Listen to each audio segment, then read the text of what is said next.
Salut les gars, je vais pas passer par quatre chemins, j'ai eu un problème de son, du coup je vais devoir commenter en voix off mon gameplay. Bon, j'espère que ça vous dérange pas trop, hein. De toute façon, on n'a pas vraiment le choix, j'ai envie de dire. Pour que ce soit un peu fluide, etc., je me suis renseigné sur le gameplay que j'ai fini. J'ai officiellement fini ce jeu il y a 2 semaines. Voilà, j'ai pris du temps à faire le montage, etc. euh, par flemme. Voilà, je vais être honnête, comme j'avais repéré le problème de son, je me suis dit, oh, est-ce que je recommence le jeu, mais ça va faire trop pas naturel, ou alors est-ce que je fais quand même le montage, mais du coup on va entendre que des bruits parasites et un écho immense, immense l'écho, c'est dingue. Je trouve une énième fois sur FNAF Secret Mimic et on y va directement. Alors oui, un petit spoil ici pour l'espèce de Chica Mimic qui est juste là. C'est un screamer, voilà, que j'avais envie de partager et qui va remplacer ma cam sur tous les gameplays pendant que je vais le commenter. Maintenant, ici la précision faite, on va pouvoir commencer le gameplay et je vais pouvoir vous raconter tout ce que j'ai pu repérer, tout ce que j'ai pu faire, etc. en termes d'énigmes, de puzzles, etc. pour que vous soyez pas perdus et dans le lore aussi pour que vous soyez toujours en vie. Bien, ici c'est en x16 hein, que j'ai mis parce que la partie était trop longue et j'avais pas forcément envie de couper certains moments, juste vous montrer un peu comment j'ai fait. Donc ici je suis allé sans transition, mais c'est globalement là où on est. On est juste en face des ateliers où on avait été la dernière fois, avec le théâtre, etc. Et ici, le but, c'est de ramasser 3 pièces pour compléter un puzzle, comme on avait l'habitude de le faire, souvent même. Et là, je me suis fait avoir comme un bleu, mais globalement, c'est une partie assez simple et franchement très très facile, ouais, qui va avec simple finalement. Mais c'est pas la partie la plus compliquée. La partie la plus compliquée, je pense, c'est la discrétion. Parce que Chica, dès qu'on fait un peu de bruit ou quoi que ce soit, elle vient directement. Ou alors, elle a un pattern ultra précis qui, évidemment, vous empêche de faire plein de trucs. À part le puzzle de fin, où elle vous laisse vraiment tranquille. Voilà, comme ça. Ici, je l'avais, je pense, raté une fois. Mais la seconde, je pense, j'avais réussi. Voilà, comme ça. Globalement aussi pour activer le bouton pour sortir, c'était aussi très compliqué. J'ai dû attendre énormément de fois et là je rentre dans une autre pièce. Globalement cette pièce je l'ai trouvée vraiment très hard parce que j'avais vraiment pas compris. Mais du coup c'est un puzzle simple à faire entre plusieurs plateformes. J'avais pas compris mais il fallait d'abord aller sur une plateforme puis sur une autre. Rien que cette partie là elle a duré 1 heure. Je rigole, peut-être même pas, ou alors 30 minutes, je sais plus. Mais en tout cas, c'était vraiment abusé le temps que j'ai pris pour la facilité que ça prenait. Et si je me suis fait détruire à cause des mécanismes des plateformes. Mais globalement, c'était vraiment trop simple. J'ai le seum de ne pas avoir compris direct. Vraiment, je dormais sur ma manette, mais bon, c'est pas grave. Le principal, c'est que j'ai réussi un moment ou un autre. Mais là, on voit quand même que je galère encore, mais globalement, c'était comme du Tetris. Il fallait aller sur un escalier, puis aller sur l'autre commande pour faire l'autre partie, pour aller atteindre l'autre escalier pour sortir de là comme il y a maintenant. Cette partie, par contre, je la laisse un peu normale, et après je l'accélère, juste pour exprimer qu'elle me foutait les jetons. Genre, vraiment, rien qu'avec ça, avec le tigre blanc, mais surtout à cause des sons en arrière-plan qui m'ont foutu mais une de ces boules immenses. Regardez comme je suis pas serein quand je joue, enfin ça se voit mes déplacements, je reste fixe, je bouge pas beaucoup, etc. Vraiment j'étais clairement pas bien. Les sons en arrière-plan m'ont mis tellement mal. Pour vous décrire un peu c'était quoi ces sons, ces fameux sons, c'était des rires d'enfants, plus des grognements, plus des fracas de métaux, etc. Je bégaye un peu, mais bon, c'est la fatigue. Fatigue de rien du tout, hein, voilà. Globalement, hein, mais oui, du coup, j'ai eu assez peur de ce genre de son.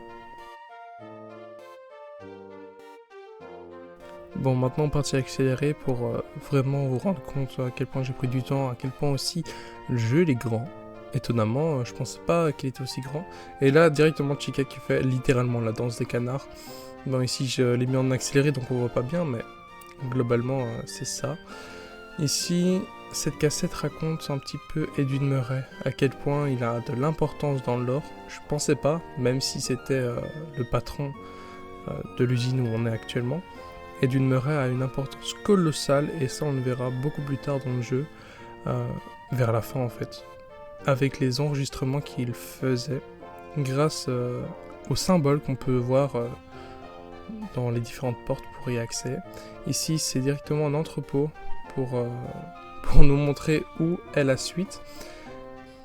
Bon, petite transition quand même que j'ai dû faire parce que c'était beaucoup trop long. Ici il y a les cupcakes. Les cupcakes et du coup une phase avec Chica dans les bureaux. Les cupcakes sont très simples, ils sont là comme les mannequins pour avertir de notre présence et du coup attirer Chica. Chica qui se déplace en roller, ça me fait trop rire, genre vraiment c'est l'image que je voulais avoir le plus. Ici je suis dans le cafétéria, on se rapproche de plus en plus de la fin et notamment du dernier symbole à avoir. Ici bon je me perds littéralement dans les bureaux, je sais pas où aller, je vais à mon instinct etc. Et pourtant pas de mail, mais surtout je réussis à avoir la sortie. Donc c'est quand on se rapproche de trop, hein, comme vous voyez, que les cupcakes s'activent. Ici j'étais pas regardé et j'ai paniqué, je me suis dit c'est bon c'est la fin. Mais finalement non. J'attendais un jumpscare mais non. Et là je continue un petit peu de chemin avec la madame qui parle là, Madame Helpful. Elle me racontait plein de trucs inintéressants. Surtout au niveau du tout public, donc premier symbole, deuxième, troisième, c'était nul. Quatrième, c'était très intéressant parce que c'était là où c'était concerné les créateurs. Et ici, j'ai vu alors la dernière modification. Je savais pas où passer, mais j'ai réussi finalement à trouver un conduit et à égaler. Ici, j'ai très vite compris que cette amélioration n'est pas n'importe quelle amélioration. C'est en fait des enregistrements audio de Edwin Murray directement dans les bases de données de la franchise.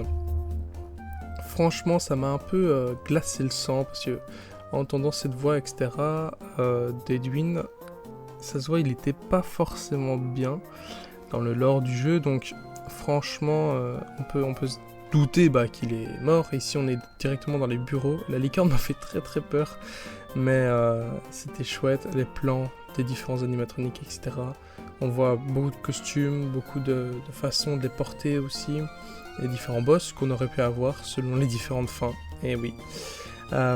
Mais du coup, encore une fois, un message vocal concernant Edwin, qui le mettait en garde sur plusieurs choses, sur notamment les employés, et sur ces projets qui n'arrêtaient pas de soit repousser au lendemain, ou alors d'en créer d'autres projets, etc. Ce qui poussait beaucoup les employés au burn-out, et dont lui aussi, parce qu'il ne savait pas ce qu'il voulait. Ici on ne voyait pas bien vu que j'ai accéléré, dommage, mais il y avait Chica qui était là, et qui me fonçait dessus. Ici on rentre dans une phase un peu compliquée, et qui a été la fin de cette première partie de fin du jeu. Et on se retrouve genre vraiment dans quelques instants avec une grosse coupure, mais juste pour vous expliquer la suite. Enfin voilà, grosse coupure, non pas vraiment, mais juste pour remettre en fait le deuxième passage ici. Ici c'est un passage du jeu le plus terrifiant que j'ai eu, sans vraiment hyper ou quoi que ce soit. Là j'ai mis en vitesse normale, du coup je bouge pas trop, mais c'est pour vous expliquer un petit peu dans quel état j'étais. Et j'étais vraiment dans un mal ultime. J'avais rarement vu ça et ressenti ça dans les jeux d'horreur. Ce jeu tout court en fait. Genre j'étais vraiment très très mal. C'était une phase super sombre, super compliquée. Je pense que c'était avec la fatigue et la chaleur que j'ai eu vraiment beaucoup de mal en fait à faire cette partie là. Mais bon, là je suis en train de caresser un robot, du coup on voit pas forcément de quoi je parle, mais là dès que je lève le levier, bam, on est dans le noir avec le tigre blanc. C'est, je pense, le pire boss que j'ai pu faire de ma vie. Pour vous expliquer un petit peu c'est qui le tigre blanc, tout simplement dans le lore c'est un enfant apparemment décédé, qui chouchoutait beaucoup un animatronique en particulier, et qui avait une peluche, c'était un tigre blanc. Principalement dans les livres, il a été introduit, mais aussi dans le jeu, il a été mis dans le jeu. Je ne savais pas au début, mais c'était du coup à la fin du jeu que je me suis renseigné sur plusieurs trucs. Et je n'ai lu aucun bouquin de FNAF, bien que je sois un grand fan de cette franchise. Voilà, je n'ai lu aucun livre. Ici, j'ai beaucoup hésité à rentrer, mais j'ai finalement rentré. Je comprenais vraiment rien de ce qui se passait. Je voyais une lumière allumée sur une. Du coup, je me suis dit, ok, va falloir que j'y aille. Et dès que je regardais le tigre, bam, ça me faisait des petits flashs comme ça. Je stressais, j'arrêtais pas d'insulter le tigre, etc. Du coup, heureusement que je fais que la voix off, parce que sinon, il y aurait que eu des coupures de son à la tout va de mon micro. Parce que tout simplement, j'aurais censuré toutes les insultes. Ça, c'est abusé.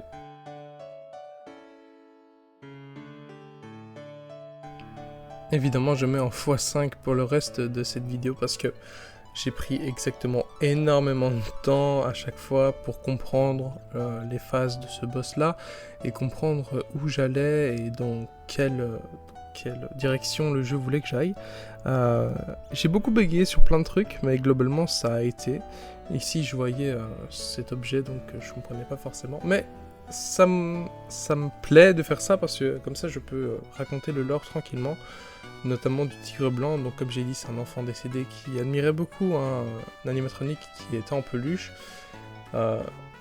Quand cet enfant est mort, il s'est réincarné fantomatiquement, je sais pas si ça se dit, mais en forme fantôme de cet animatronique là. Donc c'est pour ça qu'il ne bouge pas, et c'est pour ça qu'il ne fait que des apparitions de téléportation, parce que c'est un fantôme en fait.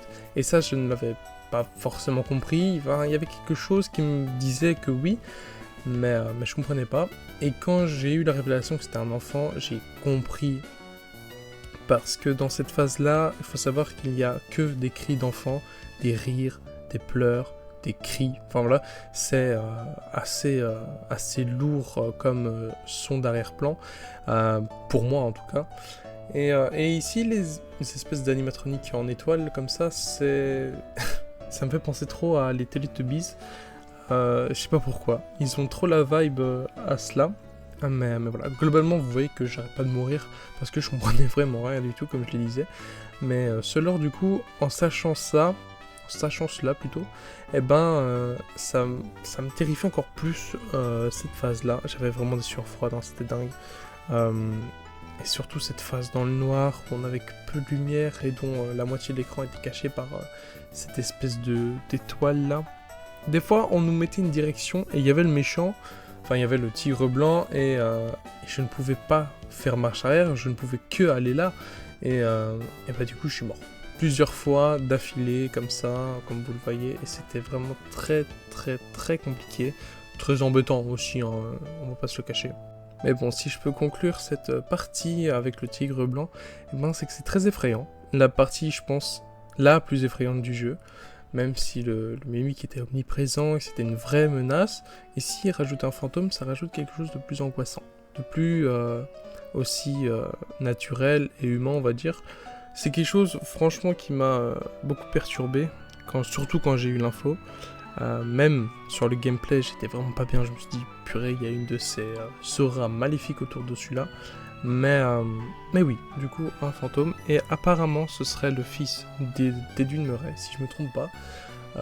Donc j'ai pas envie de dire de bêtises, donc j'ai pas envie d'affirmer cette théorie. Mais franchement, si c'est le cas, alors je comprendrai pourquoi il est aussi... qu'il était décrit comme quelqu'un de très énergique, de très...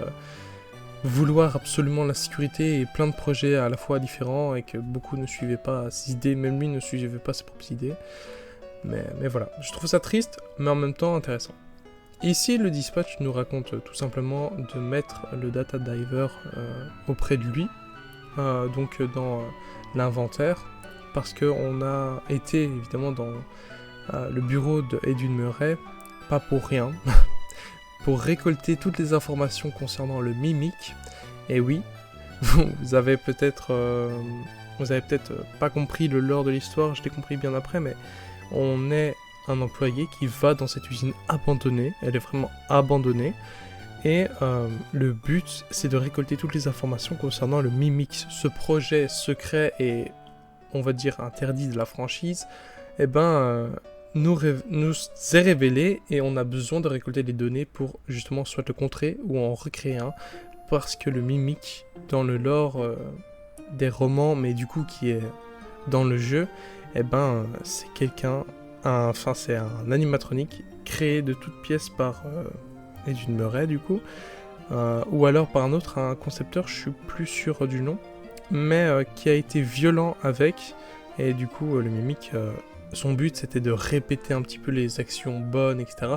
Sauf que comme il voyait que du malheur, eh ben, il a répété que les mauvaises actions. J'ai bégayé un petit peu, mais bon c'est pas grave, je le laisse quand même, je le coupe pas.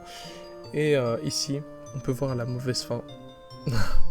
Précision sur Mimic. Mimic, il copie les voix, les actions des autres, etc. Sauf que le dispatch, il nous sonnait toute la nuit pour savoir un petit peu ce qu'il fallait faire, etc. Mais non, c'était pas le dispatch, c'était le Mimic. À la fin du jeu, le dispatch nous sonne disant qu'on est viré parce qu'on ne répondait pas à ses appels. Sauf qu'on répondait, etc. Mais non, c'était le Mimic qui nous sonnait à sa place. Du coup, on lui a donné les informations personnelles du Mimic au Mimic et pas au dispatch. Du coup, il a jamais reçu les infos. Et c'est pour ça qu'on a la mauvaise fin. Je l'avais pas précisé, c'est pour ça que la vidéo est un peu floue. Mais du coup, le but du jeu, c'est ça. C'est le Mimic qui parle à la place de celui qui nous engage pour cette opération. Voilà. J'espère que j'ai complété quelques infos quand même. J'ai beaucoup aimé ce jeu vidéo, mais aussi surtout cette crédit de fin. J'ai vraiment aimé, j'ai pris mon pied là-dessus. Si je peux dire une note sur ce jeu, j'enchaîne beaucoup de paroles, mais c'est tout à fait normal. Si je peux vraiment exprimer quelque chose sur ce jeu, ça serait que c'est trop cher. C'est vraiment trop cher pour pas grand-chose, parce que ce jeu coûte 40 €.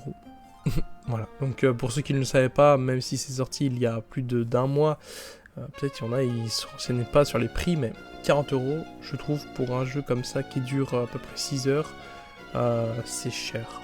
Mais je trouve surtout que ce jeu est dédié que pour les fans, vraiment fans, parce que il y a beaucoup de références, il y a beaucoup, surtout de trucs un petit peu où il faut soit de la recherche, soit si tu connais direct, tu es en mode waouh, trop bien, donc c'est un peu de la fan service, entre guillemets, de la bonne fan service, donc ça veut dire juste, on te régale en tant que fan hardcore, ou même fan normal, hein, on te régale.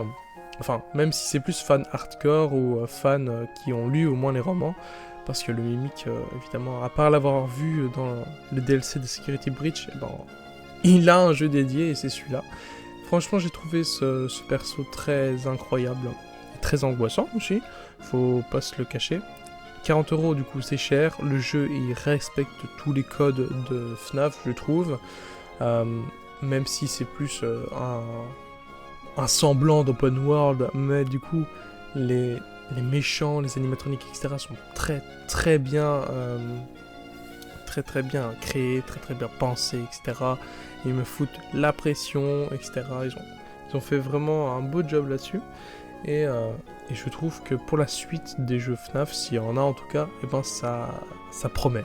Ça promet une véritable base ferme et surtout très agréable pour la suite. Et j'ai vraiment hâte de découvrir les autres jeux, j'espère moins cher, même si je pense pas. Mais voilà. En tout cas, merci d'avoir suivi cette vidéo qui est vraiment bancale, hein, vraiment. Elle est créée par un enfant de 5 ans, j'ai l'impression, mais bon, c'est pas grave. Si vous avez quand même aimé cette vidéo, franchement, lâchez un like et abonnez-vous si vous n'êtes pas encore dans l'aventure. Des vidéos comme ça, je pense qu'il y en aura plus trop parce que c'est trop une galère à faire. Surtout, on dirait que je suis un paysan, mais bon, c'est pas grave. Et comme je l'ai dit précédemment, abonnez-vous, likez, et on se dit à très vite. Allez, joyeux Noël!